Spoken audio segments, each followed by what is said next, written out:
Thanks so much for joining me here today. How are you? Doing great. Thank you so much for inviting me. I'm excited How to are you chat. doing?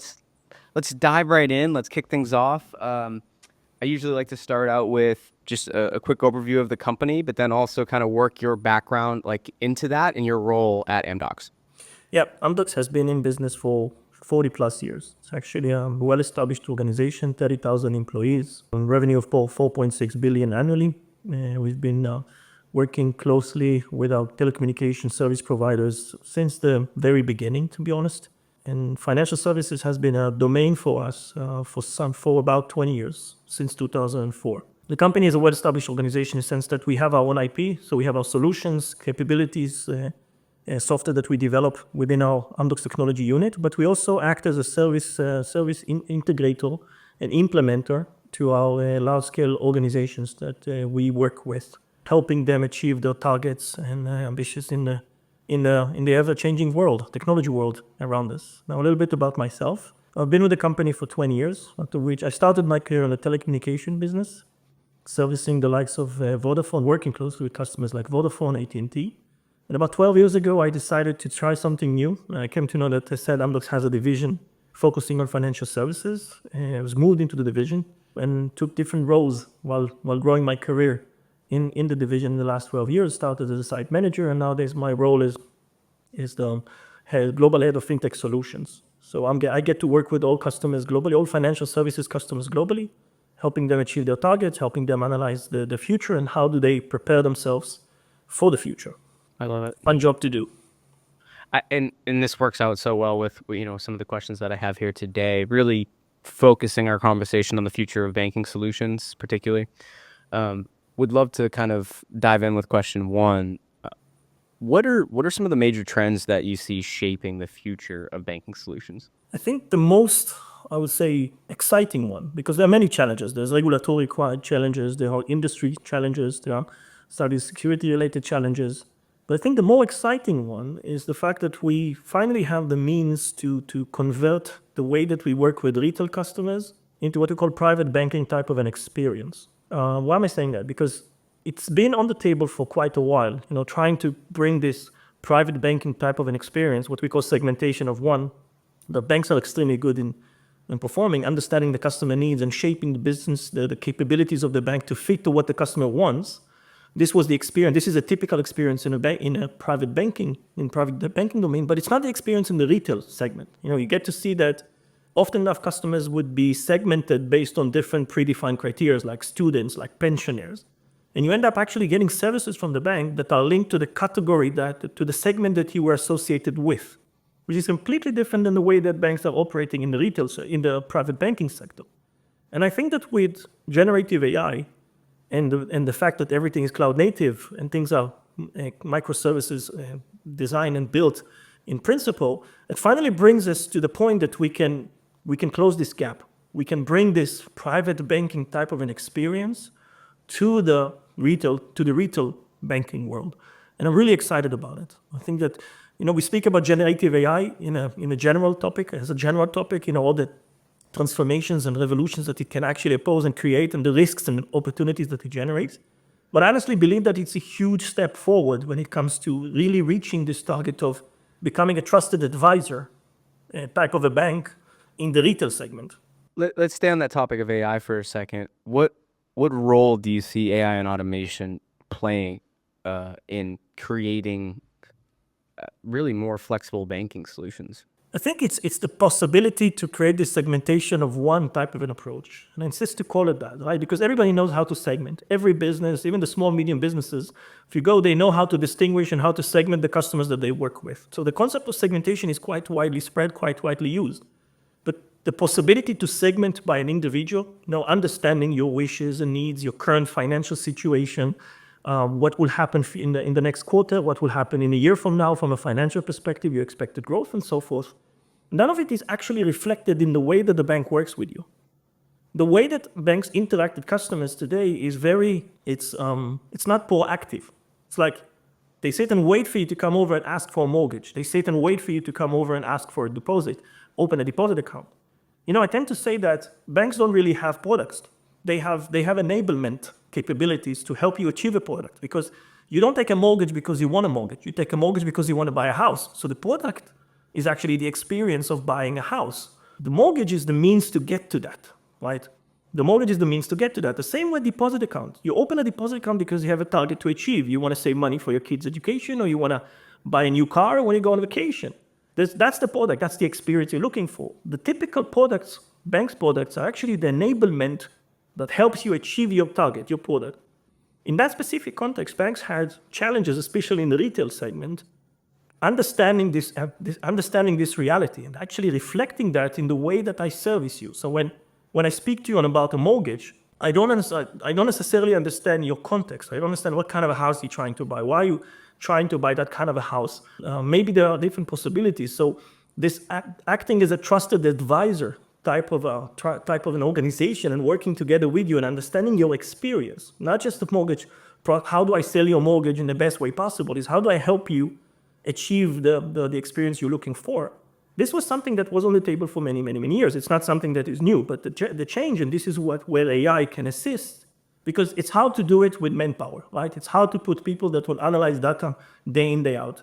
It's more, you have to use automation and you have to use AI to kind of figure out what you as an individual, or anybody in the retail segment, would be needing from a financial perspective, and actually link it back to the experiences, even the understanding that why are you applying for this deposit? What is the context of that? What kind of offering can I make in the context of the deposit itself? Can I link it? Let's say that you're trying to save money for a vacation. Is it the right time to offer you an insurance, travel insurance? Maybe it's not the right time. Maybe I should consider doing it at the later phase when things are already in motion. So there's so much information that needs to be taken into consideration to create this segmentation of one, that the only way to reach it is actually through AI, generative AI and AI. So for me, it goes hands in hand. This is the way that you can achieve that target. Yeah, and if, like you were saying on the insurance piece, if something is done at the wrong point in the process, it doesn't leave a good, taste in the customer's mouth. So I want to focus more on the customer, continuing on what you were saying. Really, you mentioned kind of a few within that when you were answering that last question. But what are some of the biggest pain points that customers face with traditional banking as it is today? And how can these data-driven insights continue to help solve, some of these pain points? I think the fundamental challenge is the fact that banks are still siloed. Silos in the sense that different line of businesses, different products are dealt with differently. You as a customer of a bank, you probably noticed that your credit card experience is different than your deposit experience, and it's different than your mortgage experience. The reason for that is that in most cases, most banks would have siloed line of businesses, which means that even the technology that it's used to service that specific line of business would be different technology. Can be COBOL-based, mainframe from the 70s, but it can also be next-gen, Mambu-based type of capability, which is more advanced. And you see it in the experience. As a customer of a bank, you will often see it in the way that the bank interacts with you. If you go to a website and you try to open a deposit and you can't complete the process on the channel, and you get a message that someone will contact you within the next 2 or 3 business days, this is a notification. This is how you notice that the channel is quite sexy and nice, but eventually it's a core banking system that processes the request, and someone needs to click some buttons to make it work. So this is still the reality. Majority of the banks that we see are still silo-driven, in a sense of having different stacks, different technology, different capabilities, if you can call it that. Some were able to modernize and were able to centralize and have less calls reflecting the business lines that they are supporting. But the case is that often enough, it's more than one. The consequences of it is that you as a customer, your information is not actually stored in one system. It's literally stored in as many systems as products that you consume from the bank. So your information would be in the deposit system, it will be in the trading system, it will be in the mortgage system, it will be in the credit card system, it will be in the insurance system. So being able to take that information, which is distributed, and there are good reasons why it's distributed. There are regulatory requirements, there's functional reasons, there are good reasons why it's distributed. But trying to take all that information and creating this 360 view of a customer, and therefore being able to segment, and as you said, identifying when I can offer you an insurance is crucial. But it is a challenging situation to be in because, as I said, it's distributed systems, different technologies, different level of modernizations were achieved in the different silos. So how do you take that and actually combine this information and create this segmentation of one type of feeling or experience to an end customer? That's the challenge. And I think continuing on with that, how do you balance personalization with the privacy concerns in modern banking as well, right? There's, like you were saying, so there's the silos, sure, but then privacy still plays such a big factor in all of these decisions that the customer is making. The bank has to be super careful with it. So how do you balance that personalization with the privacy concerns? It's a great question. And to be honest, banks, the main factor of banks being efficient in what they do is being trustworthy. And the regulators globally are putting a lot of emphasis into the trustworthiness of the way that the banks are doing business with customers. And they invest a lot into that. And they're doing quite well in making sure that things are protected and safe, and the information of the customer is used only for the purposes that the customer opt in for, of course. And with the DORA, the introduction of the DORA regulatory environment in the European Union is actually taking it to the next level. But I also think that there's an understanding that you need to increase competition. In the expectation, if you look at the regulation with Open Banking API, the initiation of Open Banking API in Europe, which is also a regulation, the intention was to open the market for competition. Right? Of course, keeping information safe and keeping the personalized information, it went alongside the GDPR implementation in the European region, of course, and globally. But there's also the notion of competition. There's also the notion of trustworthiness. There's also the notion of trusted partner. Banks eventually, their business model is not, they don't make money out of selling your data. This will never happen. This is not the situation that banks will ever be in. The regulation will never allow it. But if they can use the data for the purpose of benefiting you as an individual, right? We tend to say that most people don't have enough knowledge and expertise managing their financial lifestyles, right? Absolute majority of us don't really understand the differences between types of mortgages and types of interest rates and types of deposits. So I think that banks can actually use information to take the role of a trusted advisor within the boundaries of the regulatory environment that they operate in. But I actually think that banks can use technology and can use the data to service you better as a trusted advisor. It's not because they want to sell the insurance. It's because if you are, as an individual, trying to open a deposit account or you're trying to take a loan, understanding your context, understanding your situation, understanding your payment history, understanding elements about your income is crucial to make sure that you make the right choices when you take a loan or when you make a deposit or you take a mortgage. For the absolute majority of the population of the world, taking a mortgage is most likely the biggest financial decision that they will ever make. How do you make sure that they have enough information and they are equipped with the right knowledge to make the right decision when it comes to taking the mortgage? So I'm saying there is a way to work within the boundaries of the regulatory environment, and I'm all up for regulation. I think that it's there to protect us as individuals. It should be, and it's there, and it does what it's supposed to do. But I'm saying even within the boundaries of that, you can still use information. Banks can still use information in the context of contents of the customer, of course, and in the context of regulatory environment that they operate in, to become a trusted advisor of an individual. And I think if that would be the way that things are done, there will be more willingness to allow it to expand, to allow it to grow. Now, it can't just be on the banks, but I would love your thoughts on how do you see fintech companies helping to influence the speed and innovation within these banks? I think that with open banking APIs and embedded banking, of course, fintechs are the accelerators. They're the ones who would show the bank how things should be done and they're usually faster in adopting new ideas. And I think that from a banking perspective, it's a multiplier. It's a way to expand and to accelerate and to reach to more customers. So while there's still some resistance, depends on the region that you work in. I don't see it much in Europe, but I do see it in other regions. There's still resistance to these partnerships with fintechs in a way that you see some will see it as a threat. I actually see it as an accelerator.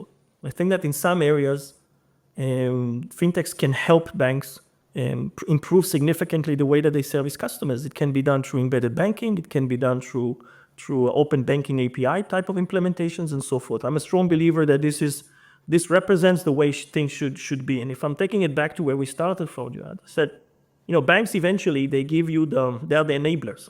So if there's a fintech that knows how to service a customer in a mortgage situation, as part of the end-to-end experience, right? As part of an end-to-end experience that includes taking the mortgage step, which is crucial, of course. But if there's a fintech that understands that the experience of a mortgage is much wider than just the mortgage step and knows how to wrap it in an experience that can service the customer better, I think the banks that will cooperate with that kind of a fintech would have access to more customers because now they speak the language of experiences and not just the language of how do I sell a mortgage better.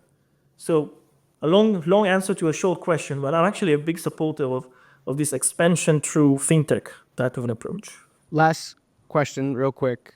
From what you can tell us in your current role today, what's really next for Amdocs that excites you? Again, only what you can tell us as it relates to your role today. I said, generative AI. We are putting a lot of emphasis into making everything smarter. So it's not generative AI in the context of having it as a standalone. It's more of how do we change the way that we do product lifecycle management? How do we change the way that we do customer lifecycle management, charging, billing, network operations, and so forth? It's really about how do you inject smartness into everything we do. And I think that's a big ticket item for us. We've been investing a lot into that, and it goes hand in hand with what actually goes in the market. But that's one aspect of it which I'm very excited about.